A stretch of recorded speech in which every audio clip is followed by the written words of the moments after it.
Chapter 7, Tate. It's been 2 weeks since I've seen Miles, but only 2 seconds since the last time I've thought about him. He seems to work just as much as Corbin does, and while it's nice to have the place to myself occasionally, it's also nice when Corbin isn't working and there's actually someone to talk to. I would say it's nice when Corbin and Miles are both off work, but that hasn't happened since I've lived here, until now. His dad is working and he's off until Monday, Corbin says. I had no idea he'd invited Miles to come back home with us for Thanksgiving until just now. He's knocking on Miles's apartment door. He doesn't have anything else to do. I'm pretty sure I nod after hearing those words, but I turn and walk straight toward the elevator. I'm afraid that when Miles opens his door, my excitement over the fact that he's coming with us will be transparent. I'm on the elevator at the far back wall when they both step on. Miles finds me and nods, but that's all I get. The last time I spoke to him, I made things completely awkward between us, so I don't say a word. I also try not to stare at him, but it's extremely difficult to focus on anything else. He's casually dressed in a baseball cap, jeans, and a 49ers t-shirt. I think that's why I find him hard to look away from, though, because I've always found guys more attractive when they put less effort into trying to appear attractive. My eyes leave his clothes and meet his concentrated stare. I don't know whether to smile in embarrassment or look away, so I just choose to copy his next move, waiting for him to look away first. He doesn't. He continues to watch me in silence for the remainder of the elevator ride, and I stubbornly do the same. When we finally make it to the ground floor, I'm relieved he steps off first, because I have to inhale a pretty noticeable breath, considering I haven't inhaled in at least 60 seconds. "Where you three headed?" Cap asks once we're all off the elevator. "Home to San Diego," Corbin says. "You have any plans for Thanksgiving?" "Gonna be a busy day for flights," Cap says. "Reckon I'll be here working." He winks in my direction, and I wink back before he shifts his attention toward Miles. "How about you, boy? You headed home yourself?" Miles silently watches Cap in the same way he silently stared at me on the elevator. This disappoints me tremendously because on the elevator, I had a small glimmer of hope that Miles was staring at me like he was because he feels the same pull to me that I feel when I'm around him. But now, watching his visual standoff with Cap, I'm almost certain it doesn't mean Miles is attracted to a person simply because he stares unabashedly. Miles apparently just looks at everyone this way. A very silent and awkward 5 seconds follows, with neither of them speaking. Maybe Miles doesn't like being referred to as boy. "Have a good Thanksgiving, Cap," Miles finally utters, not even bothering to answer Cap's question.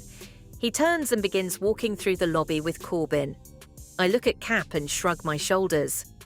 "Wish me luck," I say quietly. "Seems Mr. Archer might be having another bad day." Cap smiles. "Nah," he says, backing up a step toward his chair. "Some people just don't like questions is all." He falls into his chair. He gives me a farewell salute, and I salute him back before walking toward the exit. I can't tell if Cap excuses Miles's rude behavior because he likes Miles, or if he just makes excuses for everyone. "I'll drive there if you want," Miles says to Corbin when we all reach the car. "I know you haven't slept yet. You can drive back tomorrow." Corbin agrees, and Miles opens the driver's side door. I climb into the back seat and try to figure out where to sit. I don't know if I should sit directly behind Miles, in the middle, or behind Corbin. Anywhere I sit, I'll feel him. He's everywhere. Everything is Miles. That's how it is when a person develops an attraction towards someone. He's nowhere, then suddenly he's everywhere, whether you want him to be or not. It makes me wonder if I'm anywhere to him, but the thought doesn't last long.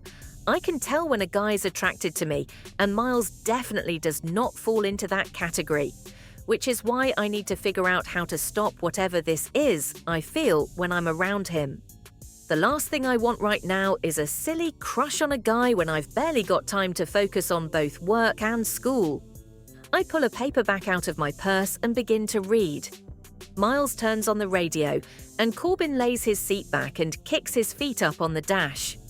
"Don't wake me up until we're there," he says, pulling his cap over his eyes. I glance at Miles, and he's adjusting his rearview mirror. He turns around and looks behind us to back out of the spot, and his eyes briefly meet mine. "You comfortable?" he asks.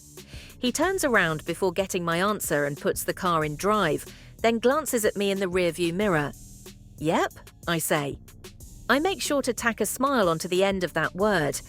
I don't want him to think I'm upset that he came, but it's hard for me not to appear closed off when I'm around him, since I'm trying so hard to be.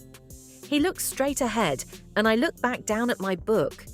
30 minutes pass, and the movement of the car accompanied by my attempt to read is making my head hurt. I set the book down beside me and readjust myself in the back seat. I lean my head back and prop my feet up on the console between Miles and Corbin. He glances at me in the rearview mirror, and his eyes feel like they're hands running over every inch of me. He holds his stare for no longer than 2 seconds, then looks back at the road. I hate this. I have no idea what's going through his head. He never smiles. He never laughs. He doesn't flirt. His face appears as if he keeps a constant veil of armor between his expressions and the rest of the world. I've always been a sucker for the quiet types of guys, primarily because most guys talk too much, and it's painful having to suffer through every single thought that goes through their heads. Miles makes me wish he were the opposite of the quiet type, though. I want to know all the thoughts that pass through his head, especially the one thought that's in there right now, hiding behind that unwavering stoic expression. I'm still staring at him in the rearview mirror, trying to figure him out, when he glances at me again. I look down at my phone, a little embarrassed that he caught me staring at him. But that mirror is like a magnet, and damn it if my eyes don't shoot back up to it. The second I look into the mirror again, so does he. I look back down. Shit. This drive is about to be the longest drive of my entire life. I make it 3 minutes, then I look again. Shit. So does he. I smile, amused by whatever game this is we're playing. He smiles too. He smiles too. Miles looks back at the road, but his smile remains for several seconds. I know, because I can't stop staring at it. I want to take a picture of it before it disappears again, but that would be weird. He lowers his arm to rest it on the console, but my feet are in his way. I push up on my hands. "Sorry," I say, as I begin to pull them back. His fingers wrap around my bare foot, stopping me. "You're fine," he says. His hand is still wrapped around my foot. I'm staring at it. Holy hell, his thumb just moved. Deliberately moved, stroking the side of my foot. My thighs clench together, and my breath halts in my lungs, and my legs tense. Because I'll be damned if his hand didn't just caress my foot before he pulled it away. I have to chew on the inside of my cheek to keep from smiling. "I think you're attracted to me, Miles." As soon as we arrive at my parents' place, my father puts Corbin and Miles to work hanging Christmas lights. I take our things into the house and give Corbin and Miles my room, since it's the only one with 2 beds. I take Corbin's old bedroom, then head to the kitchen to help my mum finish prepping dinner. Thanksgiving has always been a small affair at our house. Mum and Dad didn't like having to choose between families, and my dad was hardly ever home, since a pilot's busiest times of year are the holidays. My mother decided Thanksgiving would be reserved for immediate family only, so every year on Thanksgiving Day, it's always just been me, Corbin, Mum and Dad when Dad is home. Last year, it was just Mum and me, since Dad and Corbin were both working. This year, it's all of us, and Miles. It's strange, him being here like this. Mum seemed happy to meet him, so I guess she didn't mind too much. My dad loves everyone, and he's more than happy to have someone else helping with the Christmas lights, so I know the presence of a third person doesn't bother him in the least. My mother passes me the pan of boiled eggs. I begin cracking them to prepare them for deviled eggs, and she leans across the kitchen island and rests her chin in her hands. "That Miles sure is a looker," she says with an arch of her eyebrow. Let me explain something about my mother. She's a great mum, a really great mum. But I have never been comfortable talking to her about guys.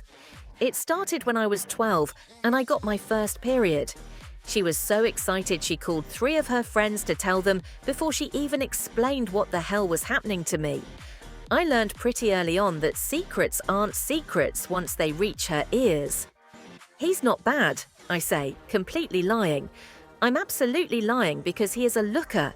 His golden brown hair paired with those mesmerizing blue eyes, his broad shoulders, the scruff that lines his firm jaw when he's had a couple of days off work, the way he always smells so fantastically delicious, like he just stepped out of the shower and hasn't even towel dried yet. Oh my God, who the hell am I right now? Does he have a girlfriend? I shrug. I don't really know him, Mum.